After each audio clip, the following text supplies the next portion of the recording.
Quick.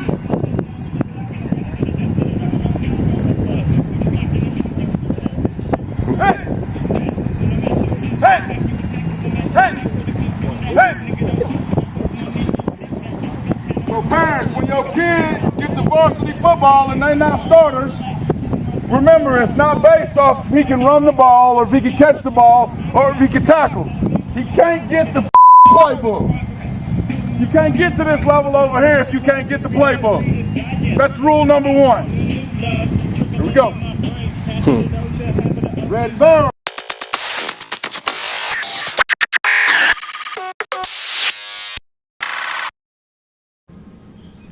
Yeah, so here at Cowboy Sports, we are privileged to know trainers that train a lot of the NFL athletes. And one of the first things I want you to notice from the intro is that you saw this particular trainer, Real Truth, who goes by Ronnie Braxton, who was working with one of the students. And he began to talk to the parents, and he started talking about step one, rule number one is you can't do anything if you can't get the effing playbook. And some people will say, is that hard? Is that rude?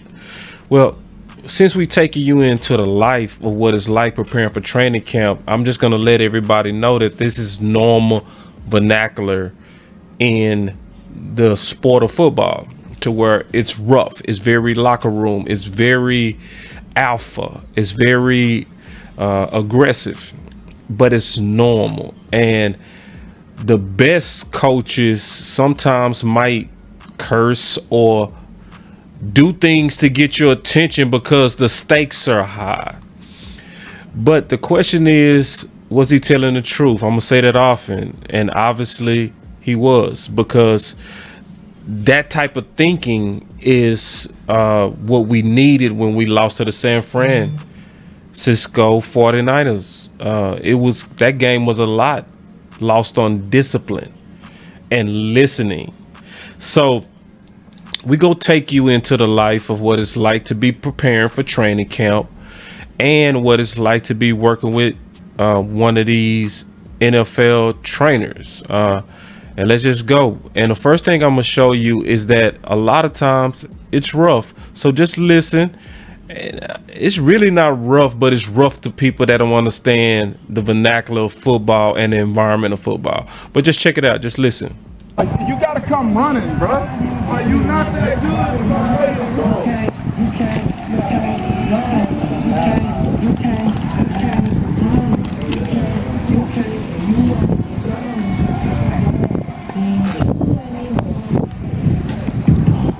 He literally just told somebody coming in, you're not that good to actually be late and walk.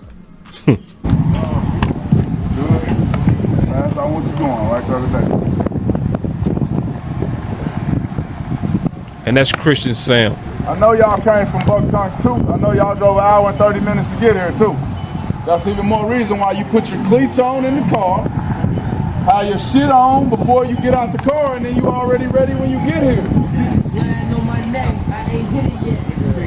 Grab a water, you drink all your water. Yeah.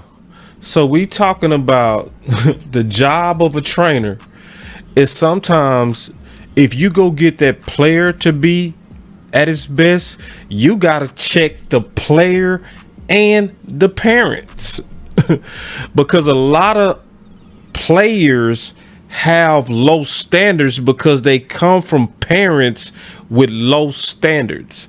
And then some people, I already know y'all looking and y'all saying, why is it high school kids with NFL players? Well, so since we taking you into the life of what it's like, most of these NFL trainers first started from humble beginnings. Now, in the case of Real Truth, he's highly educated. He's very educated in the art and science of preparing these guys to be prepared NFL athletes, and he trains multiple sports, and he has multiple degrees and certifications in this. But there are a lot of trainers who are gifted trainers who really stumbled into this first starting with youth. So even if you look around the league, you'll see Dax camp and you'll see athletes work, or Brandon Tuck, who's really, and he was a guest on the Final Word. He's real cool with Big Game James. His beginning was with kids, and you never lose and you never leave the foundation of what built you, because sometimes these NFL places might go, NFL players might go to different trainers. Who's your bread and butter?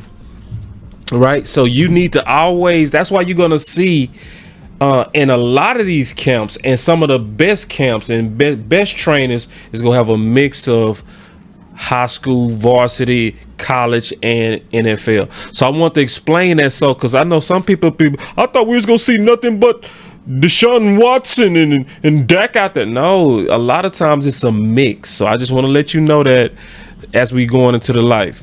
So one thing about Real Truth that I really love is that he is, I would say, he has a healthy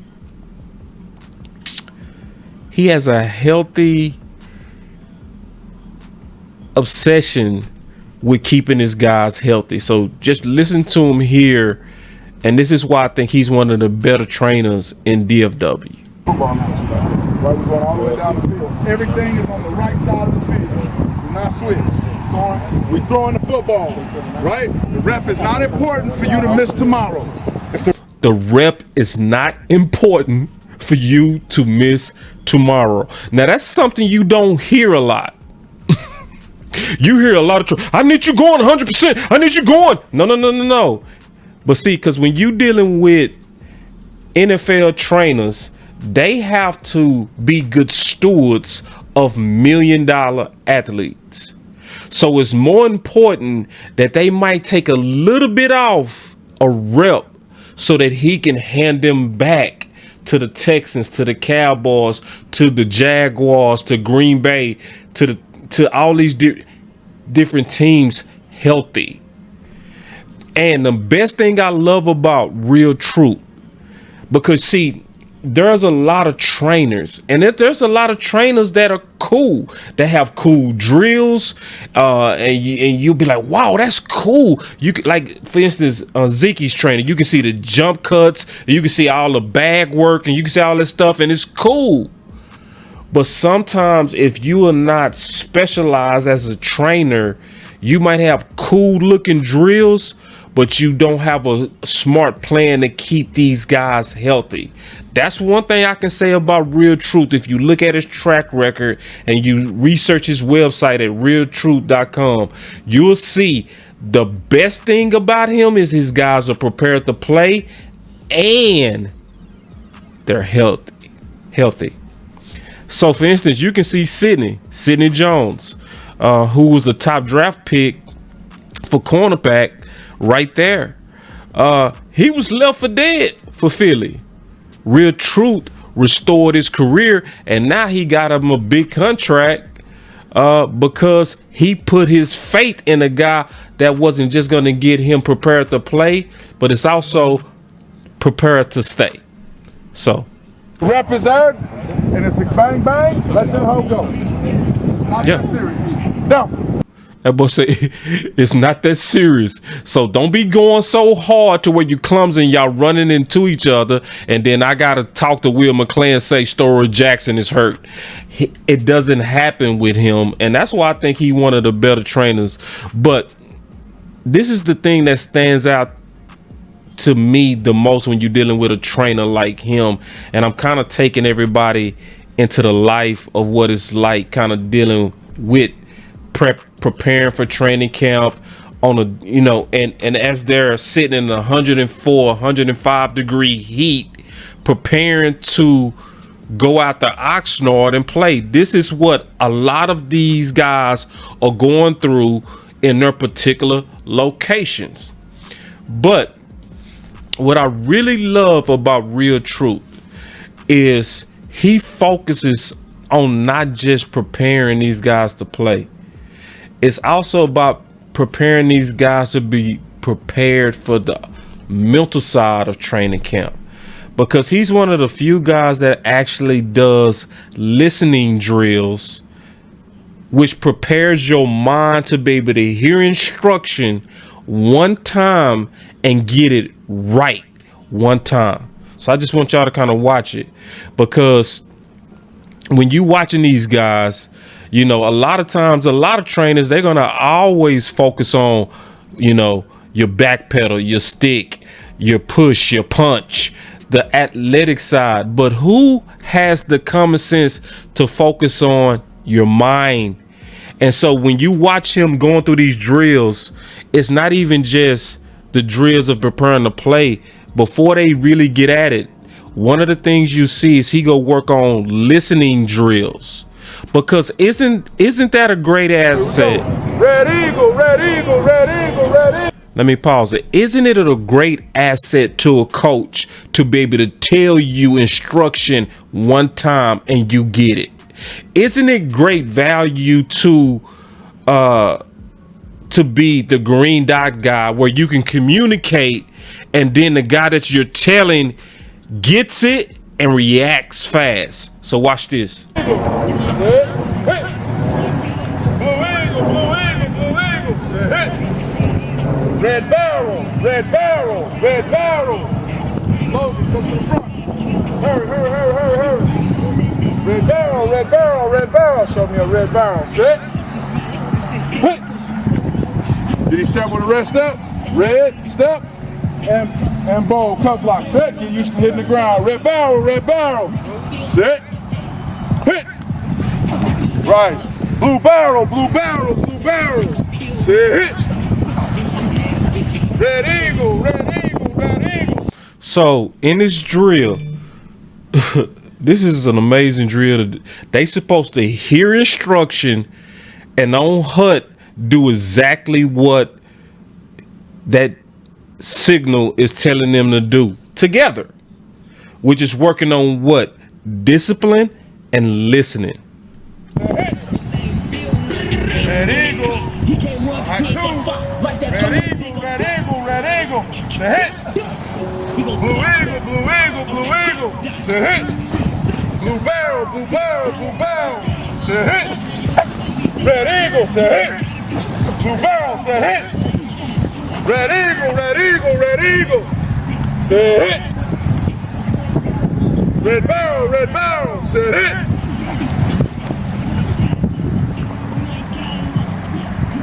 First group, step up.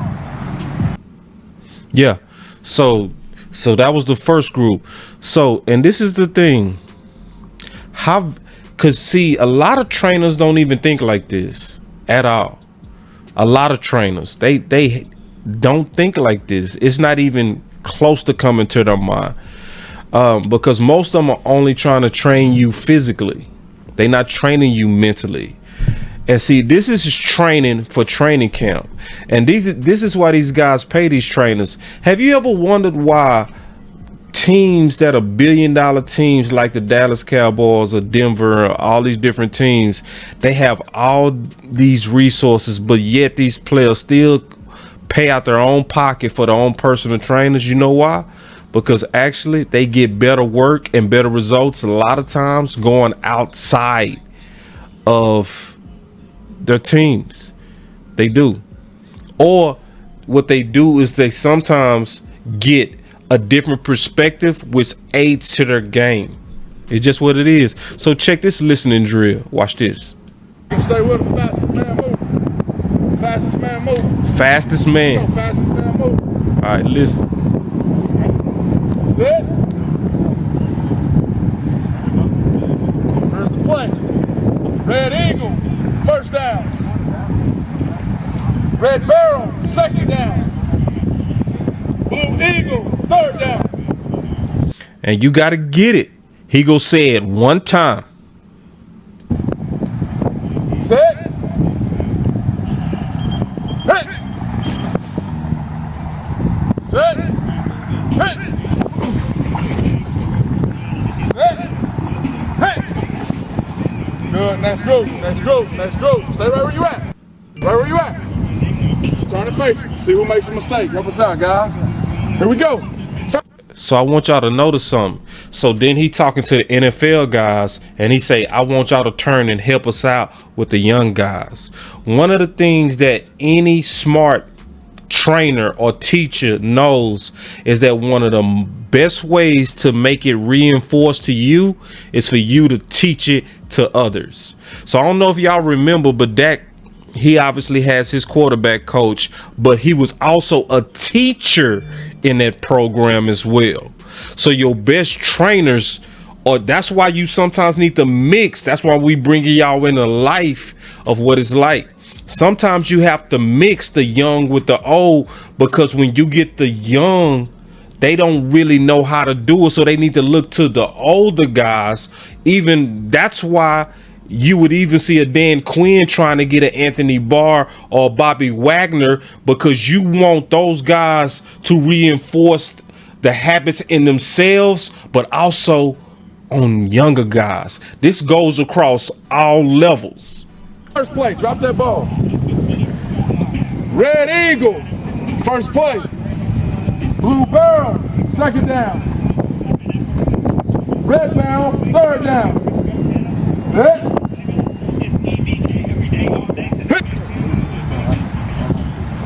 Two to the left. Two to the right. We're doing quarter turn. Two to the left. Two to the right. Two to the left.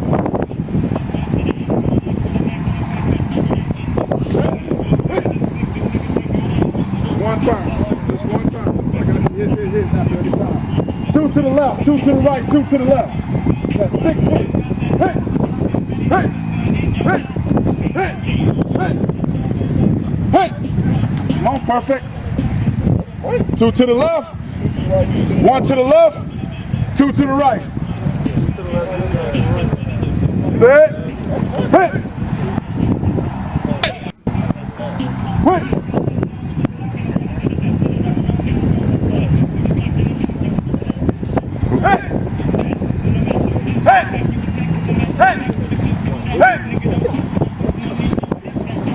So parents, when your kid gets to varsity football and they not starters, remember, it's not based off if he can run the ball or if he can catch the ball or if he can tackle. He can't get the playbook. You can't get to this level over here if you can't get the playbook. That's rule number one. And see, he had to do that. He had to do that because he watching kids not get instruction the first time.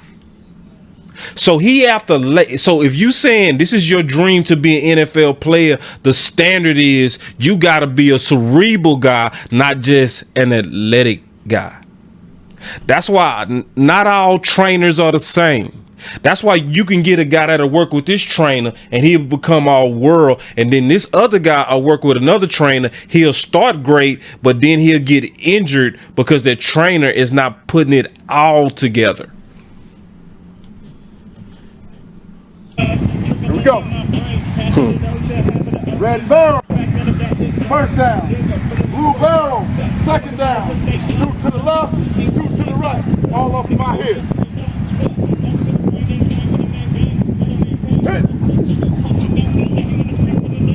And look, so this is supposed to be fast. So look and see when you watching these guys do these drills, who getting it right, who heard it one time and got it right. Watch it. And that tells you a lot about these guys.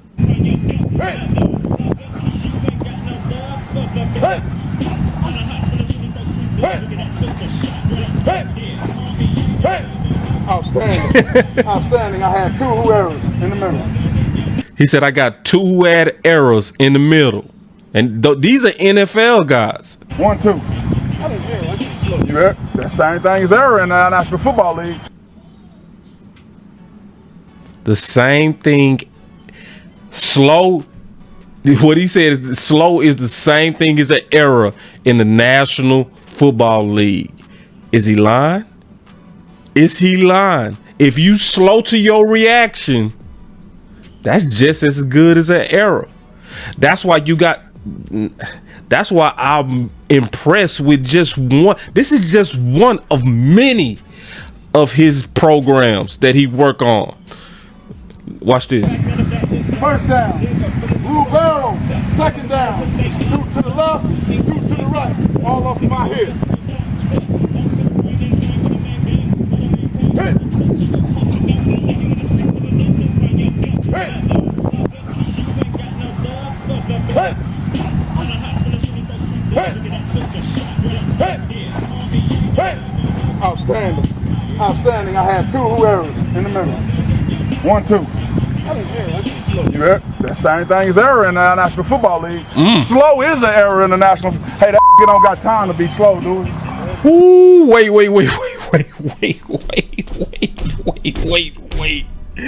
So he was talking to Christian Sam, and he goes up to Story, and he say, Story, he ain't got time to be slow, do it. See, because he's setting the environment and he's preparing him mentally for training camp. He like basically tell him, bruh, your competition is right here. This is when you are training these guys in love. Now, it comes across tough, but he letting them know the real world consequences of not taking a training like this dead ass serious. Listen. Be slow, dude. What's the name, buddy? That nigga don't got time to be slow, dude. Fuck no. Coming too fast. He said he ain't got time to be slow, do it. He said, what's your name? Because this is Story first time out of here. And he said, what's your name? He said, he ain't got no time. Now, he talking about his competitor. Here we go. Double center. Double center, Tyler. Yeah. So, that's the thing, man. I wanted to give y'all just a small peek. Because obviously, when you're dealing with these trainers, a lot of what they do is they have a lot of competitive intelligence. It's a lot of things that they do that's only for them, because it causes them to have true differentiation to their trainer competitors. So I'm not going to talk about all the things that he does, but this is one of the most impressive parts of watching our guys with the Dallas Cowboys preparing for training camp. So I'm going to do some breakdowns on individual players. I just want to kind of give you a wide view of what it's like. It was hot, so it's hard to concentrate. It's hard to think. It was 104 degrees out there. Okay? 104 degrees. This was Story Jackson's 3rd workout that day. So when these guys, see, when we don't really know what they're doing, but this gives you a window of what it's like. So I really want y'all to like and subscribe to Boss Cowboy Sports, because I got another breakdown coming, training for Dallas Cowboys training camp, and I'm gonna break down all the individual Dallas Cowboy players that was there, right? Starting with Story, but I'm gonna do Christian Sam, and I'm gonna do all the guys. It's some surprise guys too that I never even mentioned. But y'all stay with Boss Cowboy Sports, because I'm gonna be bringing you this type of content all the way up into training camp. As I have access to this type of stuff, I'm gonna make it available to you guys in a way that's gonna protect the competitive intelligence of trainers, but at the same time, it's gonna give you a small window of what they are going through when they're preparing for the gladiator days to, frankly, entertain us. So y'all stay up. It's Boss Cowboy Sports, where your voice matter. Peace.